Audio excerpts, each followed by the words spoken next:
세타가야 일가족 4명 살해사건.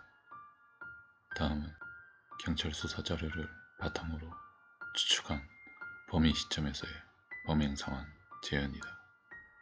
2000년 12월 30일 그날 도쿄의 밤하늘은 검은 구름으로 뒤덮여 있었다. 11시가 넘어갈 무렵 세타가야구에 있는 소시아가 공원에 수상한 남자의 모습이 있었다.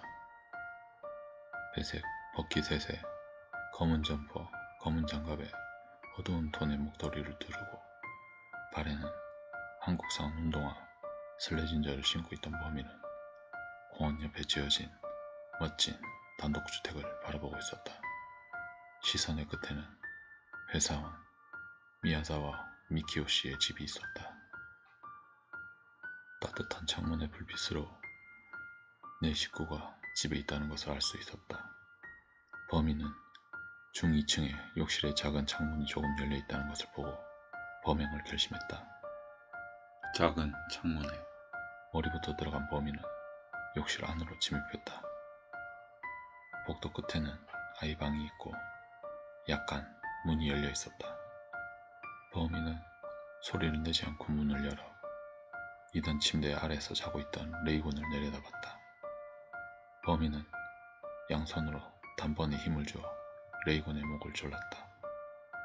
레이군은 다리를 뻗은거리며 저항했지만 이내 조용해졌다. 범인은 레이군을 죽이고 중 2층에서 2층으로 올라갔다.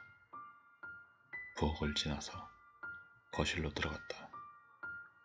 모자와 장갑을 벗고 식탁 위에 놓았다. 점퍼를 벗고 목도리와 함께 의자 등받이에 걸었다. 또 살인을 하기 위해서는 몸이 가벼운 편이 좋다. 범행을 위한 몸가짐을 정돈하고 범인은 힙색에서 버드나무 잎 모양의 식칼을 꺼냈다. 칼날 길이 22cm의 버드나무 잎 모양 식칼은 새끼 소노크 긴주라는 상품명으로 후쿠이 현의 업체에서 제조되어 간도 전역에도 널리 판매되고 있던 것이었다. 힙색에서는 프랑스 기라루시제 향수 드라카누아의 향기가 희미하게 풍겼다. 범인이 맨손으로 쥔 버드나무 식칼의 손잡이에는 특수한 형태로 검은 천이 감겨 있었다. 남자는 조용히 1층으로 내려가자 기척을 느낀 미키고 씨와 계단에서 마주쳤다. 범인은 주저하지 않고 식칼을 휘둘러 얼굴을 찔렀다. 미키오 씨는 칼에 찔려 소리가 나지 않는 목으로 소리를 지르며 얼굴로 팔을 가리며 필사적으로 방어했다. 당황해서 계단을 올라 도망치는 미키오 씨를 아래에서 쫓아온 범인은 뒤에서 허벅지에 식칼을 찔렀다. 동맥이 찢긴 상처에서 대량의 피가 쏟아져 나왔다. 미키오 씨는 의식을 잃고 계단에서 굴러 떨어졌다. 얼굴을 팔로 가리고 무릎을 꿇은 채 미키오 씨는 숨을 거뒀다. 미키오 씨의 머리에는 버드나무 잎 모양 식칼에 부러진 몇 밀리미터의 날이 박힌 채였다. 중 2층 방에는 아내 야스코 씨가 니나 양을 재우려고 함께 이불 속에 있었다. 주위의 상황은 알아채지 못했다. 범인은 조용히 침실에 침입해 두 사람의 얼굴을 향해 버드나무 잎 식칼을 내질렀다. 잠에서 깬 야스코 씨는 필사적으로 저항했다. 실랑이를 벌이는 동안 범인도 손에 깊은 칼자국을 입었다. 당황한 범인은 날이 빠지고 절산력을 잃은 버드나무 잎 모양 식칼로 살해하는 것을 포기했다. 부엌으로 달려가 버드나무 잎 모양의 식칼과 검은 천을 싱크대에 놓고 흉기가 될 만한 것을 찾기 시작한다. 그리고 싱크대 아래에 보관되어 있던 양식용 식칼을 발견했다. 피투성이가 된 야스코 씨는 지혈을 위해 몸을 이불로 둘둘 감고 니나짱을 안으며 방을 나왔다. 1초라도 빨리 도망치려고 굴러떨어지듯이 사다리 계단을 내려온 곳에서 범인과 다리 마주쳤다. 그리고 범인은 식칼에 여러 번 찔려 야스코 씨는 딸을 안은 채로 숨을 거뒀다. 니나짱은 몸을 둥글게 말고 무릎을 꿇을 듯한 모습으로 숨을 거뒀다. 여기는 핏자국이 튀고 핏물이 고여 있었다. 범인은 손에 상처를 치료한 뒤 냉장고를 뒤졌다. 아이스크림을 꺼내 컵을 쥐어짜듯이 먹었다. 두 번째 아이스크림을 꺼내자 먹으면서 실내를 뒤지기 시작했다. 수납장과 서랍을 계속 열고 다 먹은 아이스크림 컵은 바닥에 내던졌다. 세 번째 아이스크림을 꺼내고 컴퓨터 조작을 시작했다. 다시 물건을 뒤져 운전면허증과 여권, 카드류를 모아 거실 바닥에 늘어놓았다. 차단된 것 중 불필요하다고 여겨진 서류 등은 중 2층 욕조에 던졌다. 책상 안의 문구류도 마찬가지로 욕조에 던졌다. 범인은 네 번째 아이스크림을 꺼내고 다 먹고 나서 다시 컵을 던졌다. 범인의 손은 메인 상처로 피가 나오고 있었고 냅킨으로 지혈하고 있었다. 피 묻은 냅킨은 1층 책상 위에 방치되어 있었다. 범인은 살인과 물건을 뒤짐으로 상당히 피로해진 듯했다. 2층 거실로 돌아가 쿠션을 베개 삼아 누웠다. 피 묻은 트레이닝복은 벗어던졌고 힙색도 버려진 채였다. 범인은 옷장에서 발견한 미키오 씨의 티셔츠로 갈아입었다. 오전 10시 30분경 요란하게 전화가 울렸다. 옆집에 사는 야스코 씨의 어머니가 건 전화였다. 응답이 없어서 어머님은 집을 나와 미키오 씨 집 현관문을 노크했다. 놀란 범인은 중 2층 욕실로 향했다. 다시 욕실에 작은 창문을 빠져나가 지면으로 뛰어내렸다. 그리고 공원을 걸어서 벗어나 대낮의 거리에 그 모습을 감췄다. 사건 개요. 일본 범죄사상 가장 수수께끼가 많고 가장 어둡고 흉악한 사건. 세타가야 일가족 살인사건. 당신은 이 미해결 사건을 기억하고 있을까? 2000년 12월 31일 오전 11시경 도쿄도 세타가야구에 살고 있던 회사원 미야자와 미키오 씨와 아내 야스코 씨, 초등학교 2학년 장녀 이나양, 장남이자 보육원생인 레이곤의 네 식구가 자택에서 누군가에게 살인된 것을 옆집에 사는 친척이 발견하고 경찰에 신고했다. 그 후 신고를 받은 경찰이 상황을 조사한 결과 미키오 씨, 야스코 씨, 니나양 3명은 얼굴과 목이 칼로 난자당했고 레이곤은 목이 절려 살해되었다.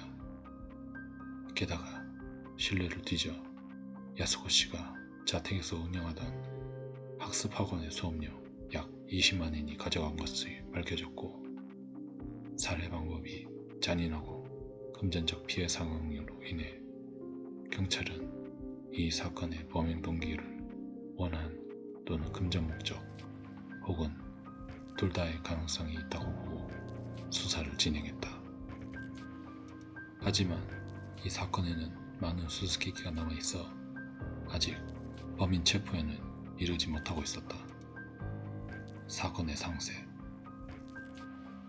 상세를 말하기 위해 우선 미야자와 씨의 집의 구조와 시신 발견 현장의 상황에 대해 소개한다. 미야자와 씨 집은 현관문을 열고 1층 실내로 들어가면 미키오 씨가 작업실 겸 응접실로 사용하던 방이 그 안쪽에는 2층으로 이어지는 계단이 마련되어 있고 미키오 씨는 이 계단 부근에서 사망했다. 그리고 2층에는 레이곤의 침대가 놓여있는 아이방과 욕실, 야스코 씨와 니나 양이 침실로 사용하는 다락방으로 이어지는 사다리가 설치되어 있었다. 레이곤은 이 침대 위에서 목이 절려 사망했다. 또한 야스코 씨와 니나 양의 시신은 사다리 바로 아래에서 엎드린 상태로 발견되었고 다락방의 층고에서는 두 사람의 현屍이 발견되었기 때문에 두 사람은 범인에게 다락방에서 습격당한 후 사다리에서 떨어져 그 후 사망한 것으로 보인다. 그리고 2층에는 거실과 부엌이 있지만 시신은 모두 작업실이나 침실에서 발견되었고 피해자의 위 내용물 등의 상태로부터 범인은 30일 23시부터 다음날 새벽까지 범행을 저지른 것으로 여겨지고 있었다. 다음으로 범행 당시 범인의 행동에 대해서인데 우선 2층 욕실에 방충망이 떼어져 있었고 욕실 창문도 열려 있었으며 시신 발견 당시 현관문은 잠겨 있었고 문고리에는 혈흔이나 지문이 남겨져 있지 않았기 때문에 범인은 현관이 아니라 욕실에서 실내로 침입했을 가능성이 높다고 보여진다. 그 후 욕실에서 아이 방으로 침입한 범인은 침대에서 자고 있는 레이곤의 목을 졸라 살해한 뒤 이변을 눈치채고 2층으로 올라온 미키오 씨를 습격해 살해하고 마지막으로 다락방에서 자고 있는 야스코 씨와 이이나 양을 살해했다. 그 후 금품을 찾아다니며 집안을 헤집어 놓은 것으로 보인다. 그리고 이 사건의 진정으로 무서운 점은 여기부터이다. 본래라면 이런 흉악범죄를 저지른 범인은 1초라도 빨리 현장을 떠나고 싶어 할 터인데 뭔가 이 사건의 범인은 사건 후 10시간 이상 동안 피해자의 집에 머물러 있었을 가능성이 매우 높다고 보여진다. 피해자의 집에는 범인이 범행 후 냉장고를 뒤져 안에 있던 보리차와 멜론 아이스크림 4개를 먹은 흔적이 남겨져 있었고 미키오 씨의 컴퓨터를 켜고 미키오 씨의 회사와 과학기술청 사이트를 둘러본 후 극단 4개의 무대 티켓을 예매하려고 한 흔적이 남겨져 있었다. 그리고 거실 소파에서 잠을 잔 흔적, 화장실에서 용변을 본 흔적 등이 남겨져 있어 범인은 친척이 피해자 집을 방문하기 직전까지 내 식구의 시신 곁에서 무서울 정도로 편안한 시간을 보냈을 가능성이 높다고 여겨지고 있다. 게다가 현장에는 구급상자를 뒤지는 흔적도 남겨져 있었는데 범행 시 오른손을 다친 것 같았다. 범인은 자신의 혈흔이 묻은 수건과 팀 피가 묻은 트레이닝복, 점퍼, 모자, 흉기로 사용된 식칼, 대량의 물품이 들어간 가방 등을 현장에 버려두었을 뿐만 아니라 보리차를 마신 컵에 타액이 묻어 있었다. 마우스에도 지문이 남겨져 있고 흉기로 사용된 칼은 특수한 방법으로 손수건에 쌓인 상태로 사용된 흔적.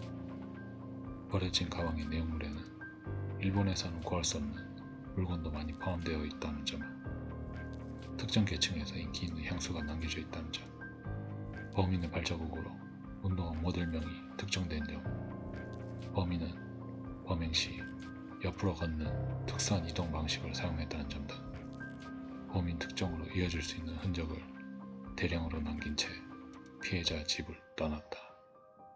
다음으로 사건 당일 피해자 일가의 행적에 대해서인데 18시경 내 식구가 근처 역 앞에서 쇼핑하는 모습이 목격되었고 19시경에는 야스코 씨가 자택 전화를 사용해 옆집에 사는 어머니와 대화를 나누고 있는 것으로부터 이 시간에는 이미 일가가 귀환했다는 것을 알 수 있었다. 또한 이이나 양의 컴퓨터에는 21시 38분경 DB 프로그램을 시청한 흔적이 남아있기 때문에 이 시점에는 아직 일가가 범인의 습격을 받지 않았다고 여겨진다.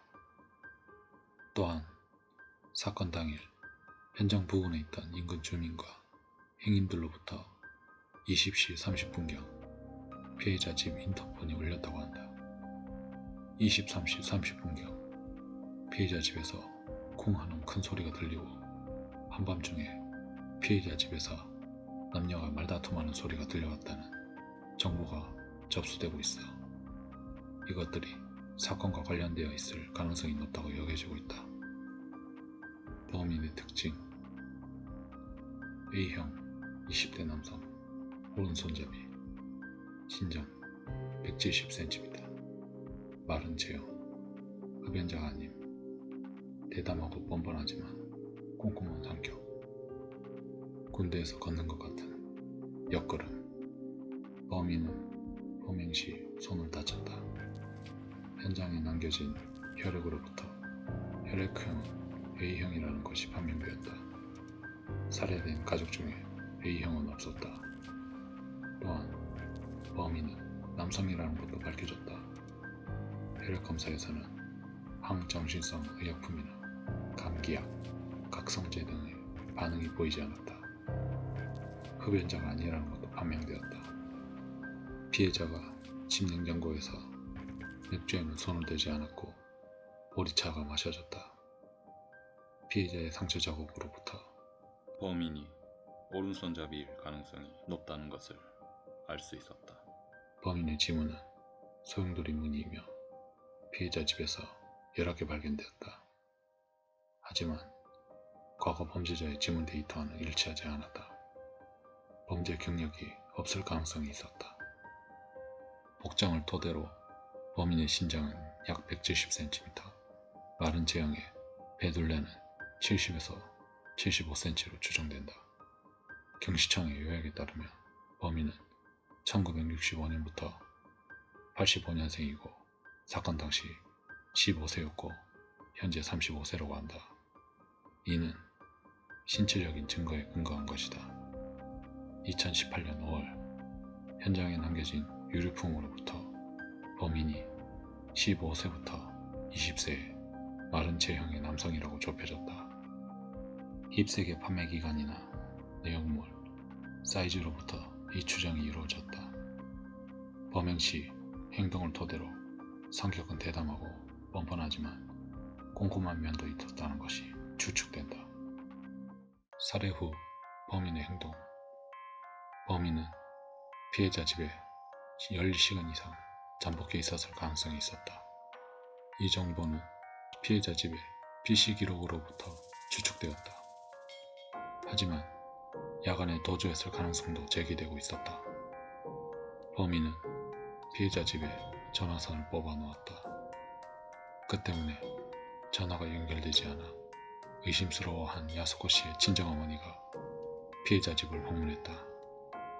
하지만 초인종을 눌러도 반응이 없어서 여분의 열쇠로 안에 들어가 사건이 발견되었다. 범인은 범행 시 오른손을 다쳤다. 현장에 구급상자가 뒤져져 있었고 반창고와 혈흔이 묻은 수건이 흩어져 있었다. 반창고는 노트 뒷면에 붙여져 있었다.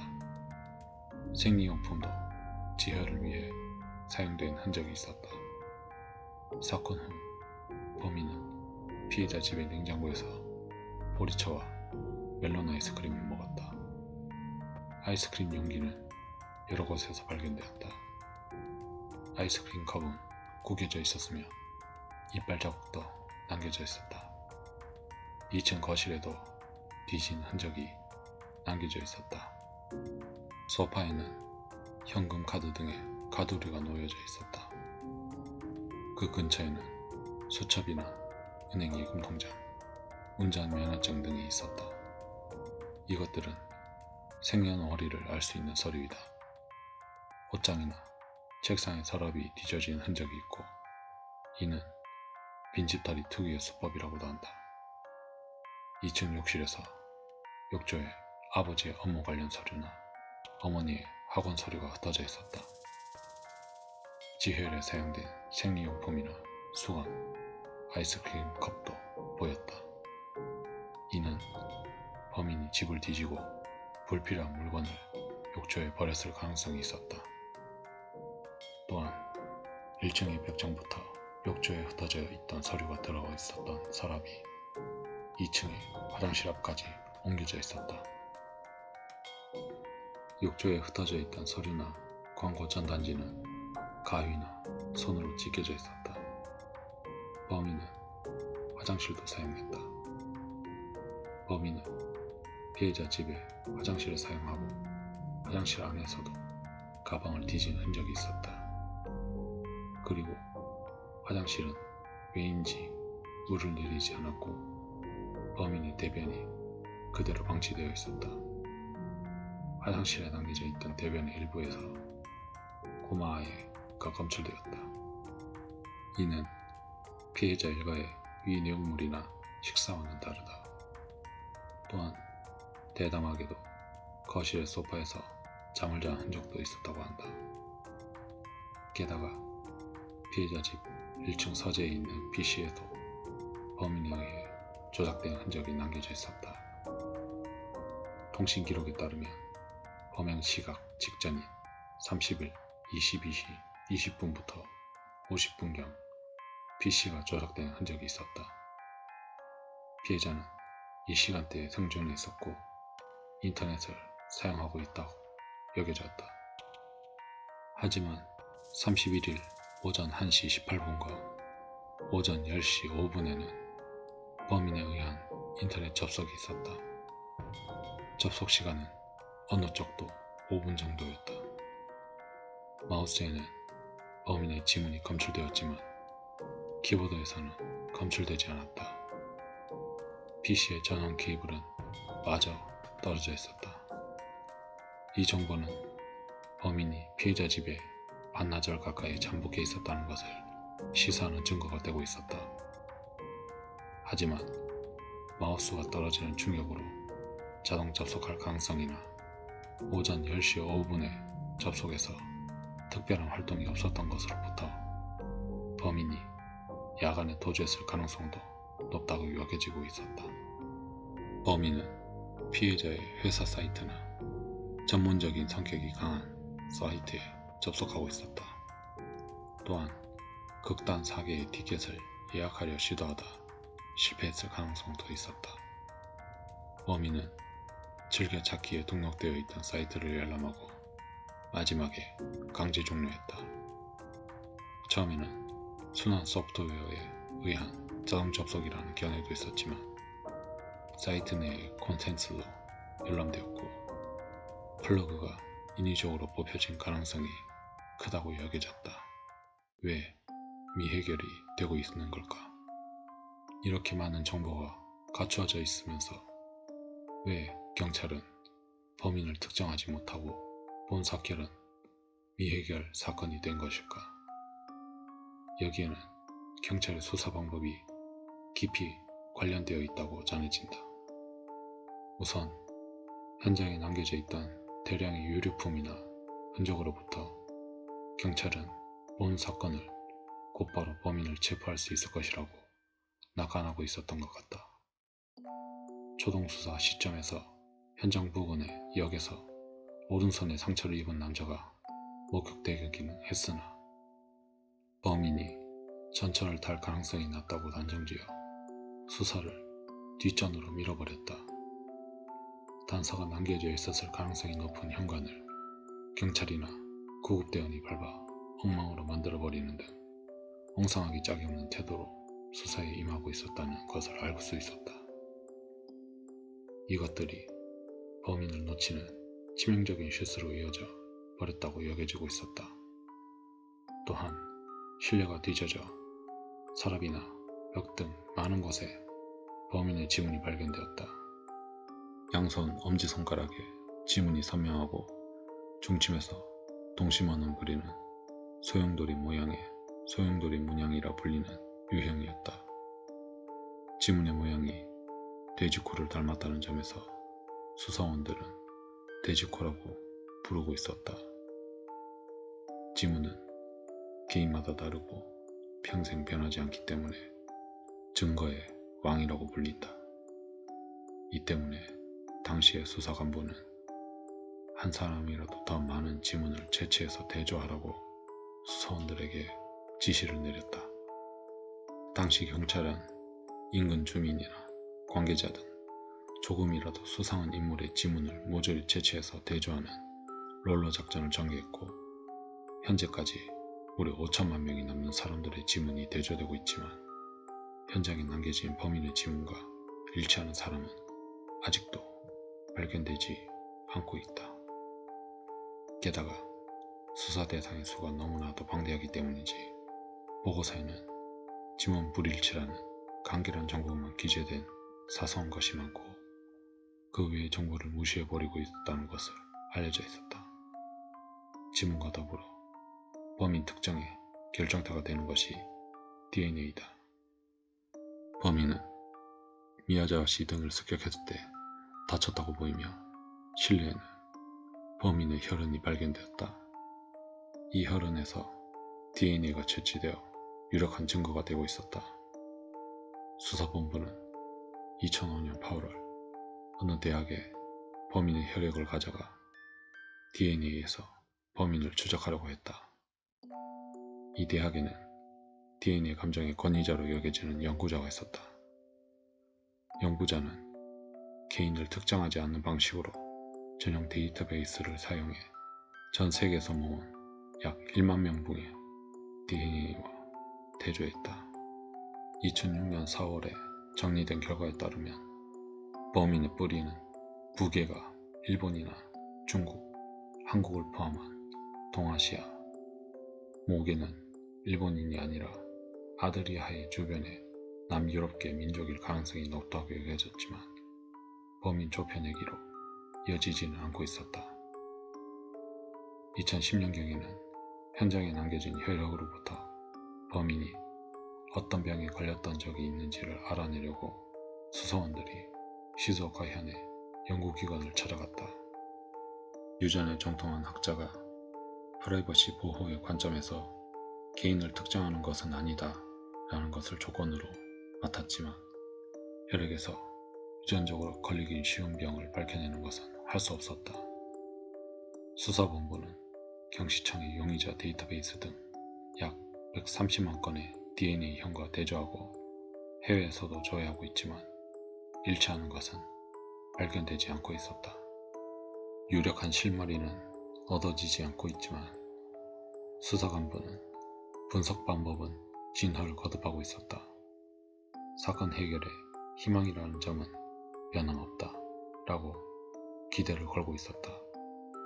전국의 경찰로부터 20년 이상에 걸쳐 DNA 감정의 의뢰를 받고 있는 전문가는 수사에서 이용을 둘러싼 법정비 필요성을 지적하면서 이렇게 말하고 있다. 현재의 기술로도 연령이나 흡연력, 후천적인 병력 등을 알 수 있게 되고 있었다. 장례적으로는 피부나 눈동자 색깔 등을 추정해 얼굴을 재현할 수 있게 될 것이다. 범인은 외국인인가? 범인이 지금까지의 상식으로는 생각할 수 없는 행동을 취하고 있는 것으로부터 수사본부 내에는 문화나 국민성이 다른 외국인도 시야에 놓고 수사를 해야 한다는 의견도 있었다. 현장에 남겨진 발자국으로부터 범인은 한국상 운동화 슬레진저에 27.5cm를 신고 있었다고 보이지만 이 사이즈는 일본의 정규 루트에서는 팔리지 않았다. 경시청은 한국에도 수사원을 파견해 정보 수집을 진행했지만 유력한 정보는 얻을 수 없었다. 또한 유류품의 힙세관에서 발견된 모래는 미국 캘리포니아주의 모하비 사막의 모래와 매우 닮아 있었다는 것이 밝혀졌지만 범인과 미국의 관련성은 불명확하다. 2019년에는 흉기인 칼의 손잡이를 감았다고 보이는 손수건의 감는 방식이 필리핀 북부에서의 사용 방식과 비슷하다는 것이 밝혀졌다. 가운데에 칼집을 내서 손잡이를 꽂았다고 보이며 필리핀 북부에서 군인이 칼을 사용할 때 쓰는 방법이라고 한다. 칼을 쥔 손이 피로 미끄러지지 않도록 세공했을 가능성이 있어 수사본부는 도쿄 내에 사는 필리핀인 등 100명 이상에게 이야기를 들었다. 2020년 아사히 신문 사원이 모리시타 기자가 붕괴의 신고에 기고해준 부상한 떠오른 프랑스 혼혈 남성에 따르면 일본에서는 DNA를 경시청에서 관리하고 있는 범죄자 데이터베이스에 조회해 범인의 것과 일치하는지 여부를 좁혀나가는 것이 일반적인 스타일이다. 하지만 그 방법으로는 범인을 찾아내는 것이 불가능했기 때문에 유럽과 미국에서 행해지고 있는 DNA 프로파일링이라는 수법을 사용하기로 결정. 데이쿄 대학의 법의학실에 감정을 의뢰했다고 한다. DNA 프로파일링이란 무게로만 전해지는 미토콘드리아 DNA나 부계로 전해지는 Y양색체 다형 등을 추출해 그 염기 배열을 분석하면 인종 순수의 판정이 가능해진다는 수법이었다. 미토콘드리아 DNA에서 예상 밖의 결과가 나왔다. 그것은 앤더슨 H형이다. 앤더슨은 발견자의 이름이지만 일본인을 포함한 대부분은 N형, A형, Y형에 속해 있고 H형은 백인이 많고 일본인이 어머니일 가능성은 제로에 가깝다. 수사본부는 국립유전학연구소에 의뢰해 영국이나 미국의 데이터베이스와도 크로스체크를 한 후 틀림없다는 판단에 이르렀지만 이를 공개하면 수사원에게 선입견이 생겨 외국인만 찾게 될 수 있다는 이유로 일시 봉인해버렸다. 겨우 봉인이 해제된 것은 2005년의 일이었다고 한다.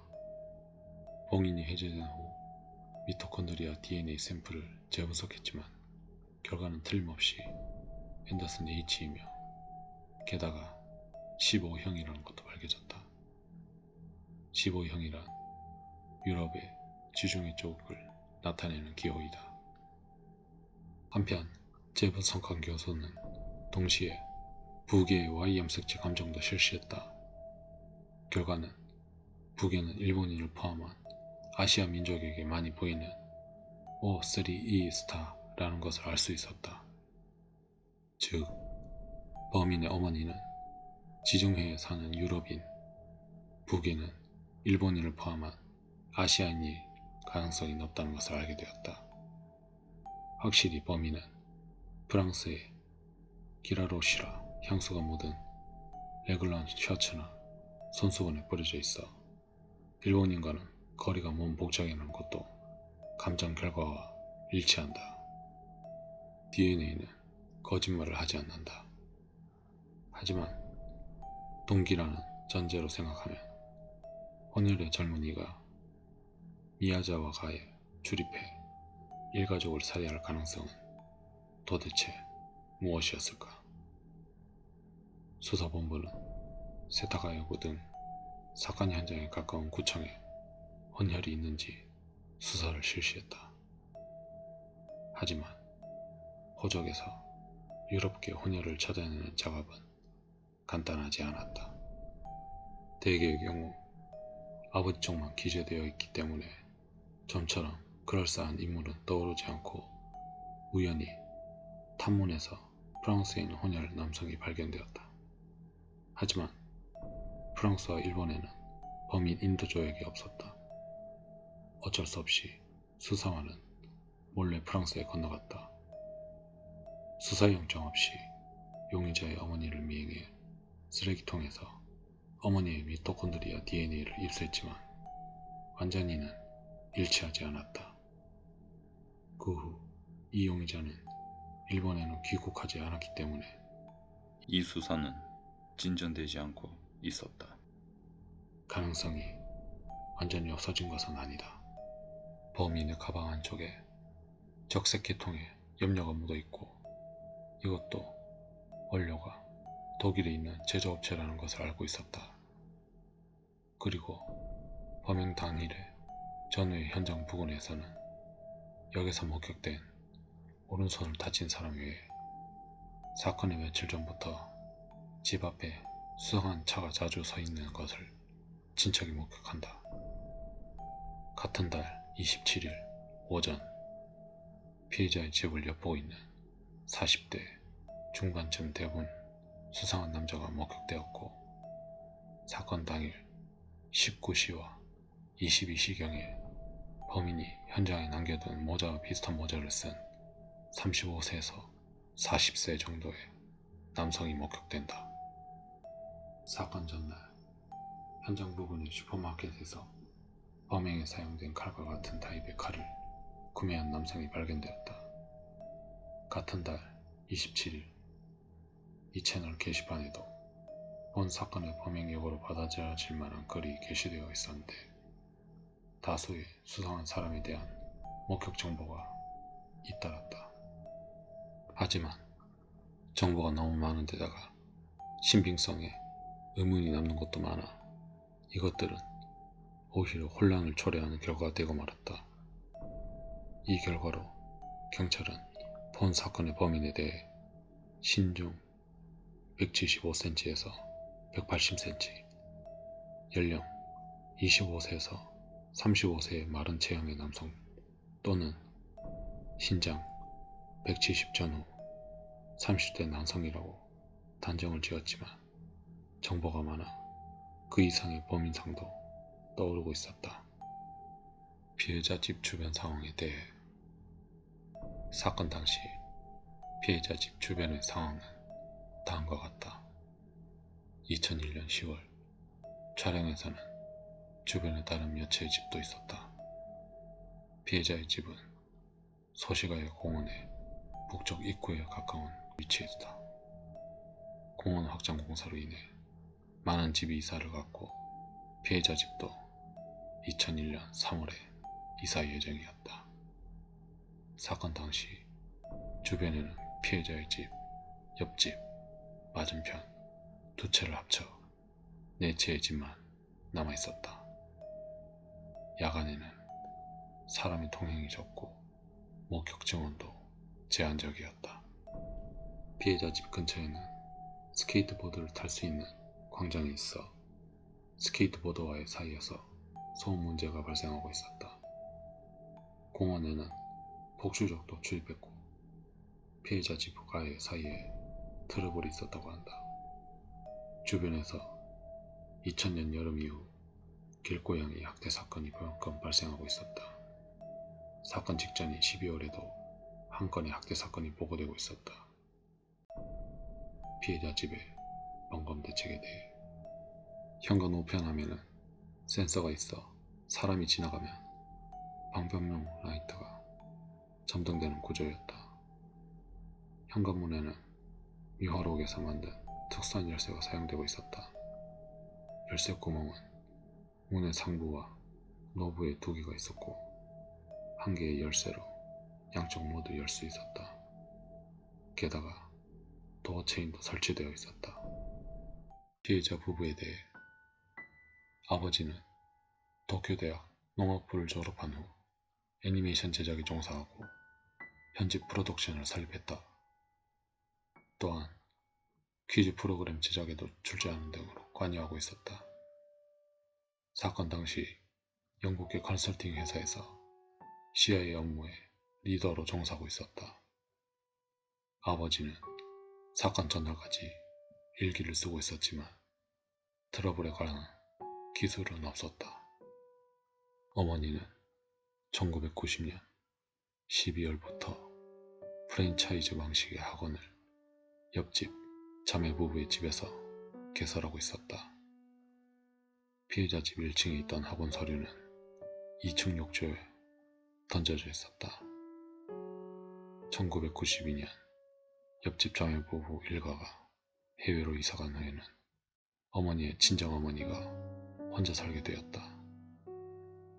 2000년에는 자매 부부 일가가 귀국했고 사건 발생 시에는 가족 전원이 옆집에 있었다.